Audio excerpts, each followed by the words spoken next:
السلام علیکم۔ اردو کی کلاس میں آپ سب کو خوش آمدید۔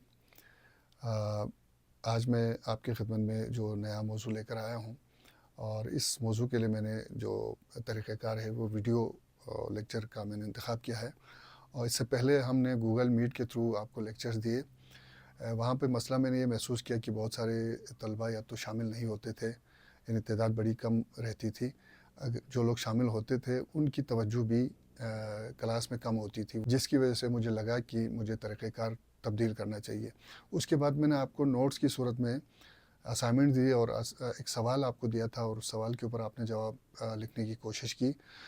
وہ کافی حد تک بہتر طریقہ مجھے لگا، لیکن اس میں بھی کچھ ایشوز ضرور ہیں۔ جیسے آپ نے بہت ساروں نے یہ کام کیا کہ جو نوٹس میں نے دیے ہیں ان کو چھوڑ کے وہ چیٹ جی پی ٹی سے سوال حل کرنے کی انہوں نے کوشش کی ہے، جو کہ پتہ چل جاتا ہے، استاد کو کم سے کم پتہ چل جاتا ہے کہ آپ نے مواد کہاں سے اٹھایا ہے۔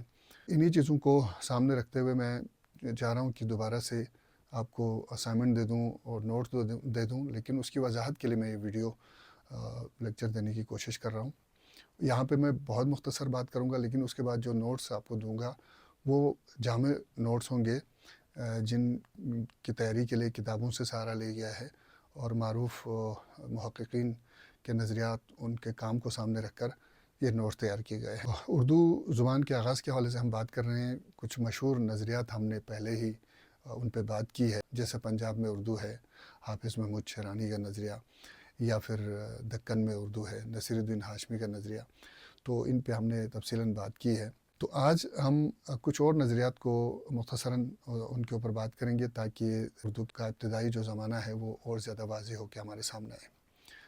تو ان میں ایک نظریہ ہے سندھ میں اردو۔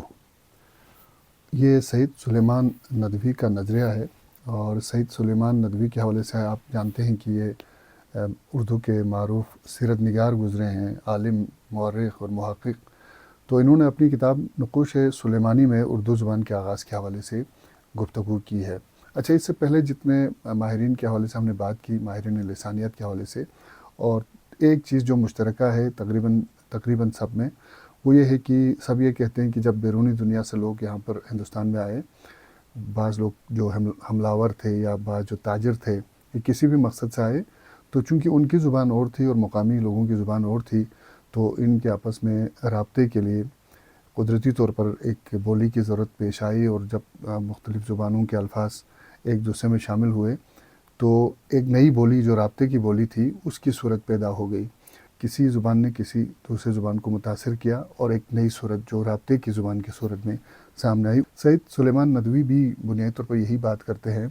وہ کہتے ہیں کہ چونکہ عرب سب سے پہلے ہندوستان میں جہاں سے آئے وہ سندھ ہے، تو سندھ میں آپ پڑھ چکے ہیں کہ 711 سے 713 کے درمیان محمد بن قاسم نے جب حملہ کیا راجہ داہر کے اوپر، اور یہاں پر راجہ داہر کو شکست دے کے اپنی حکومت قائم کی، کچھ عرصے تک تقریباً 4 سال وہ یہاں پر رہے، اور اس کے بعد بھی عرب یہاں پر آتے رہے۔ تو سید سلیمان ندوی کا خیال ہے کہ اسی دوران جو عربی ہے اس کے اثرات مقامی بولی کے اوپر پڑے، اور الفاظ کا تبادلہ ہوا، اور رابطے کی ایک بولی بن گئی، اور یہی ان کے خیال میں اردو کی ابتدائی صورت تھی۔ اور یہ بھی کہتے ہیں کہ صوفیاء کرام نے تبلیغ کے لیے مقامی بولیوں کا انتخاب کیا، جس کی وجہ سے عربی زبان کے الفاظ زیادہ سے زیادہ مقامی زبانوں میں، مقامی بولی میں شامل ہوتے گئے۔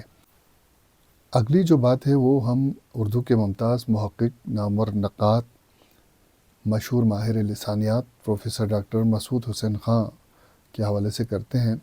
انہوں نے اپنی کتاب مقدمہ تاریخ زبان اردو میں نیا لسانی نظریہ پیش کیا ہے، اور ان کا خیال ہے کہ اردو قدیم جو اردو ہے وہ براہ راست ہریانوی کے زیر اثر اس کی پیدائش ہوئی، وہ وہاں پہ پلی اور اس نے ترقی کی۔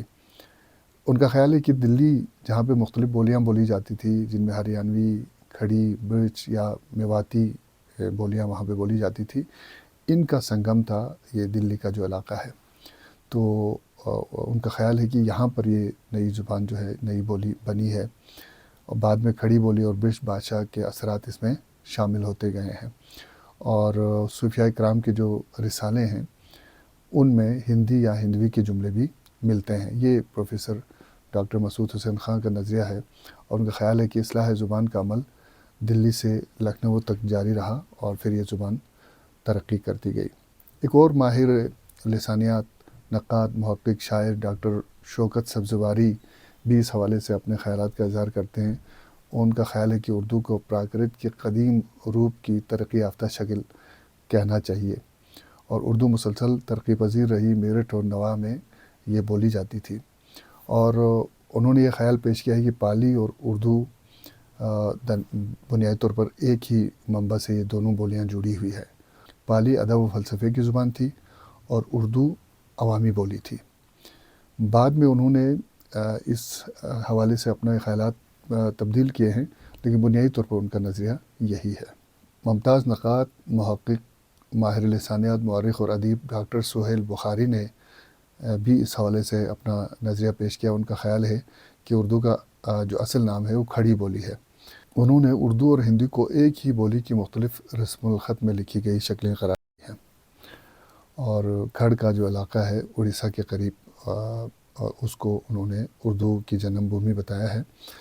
ان کا نظریہ گو کہ قدر متنازع رہا اور زیادہ پذیرائی اس کو نہیں ملی، لیکن یہ ان کا نظریہ ہے۔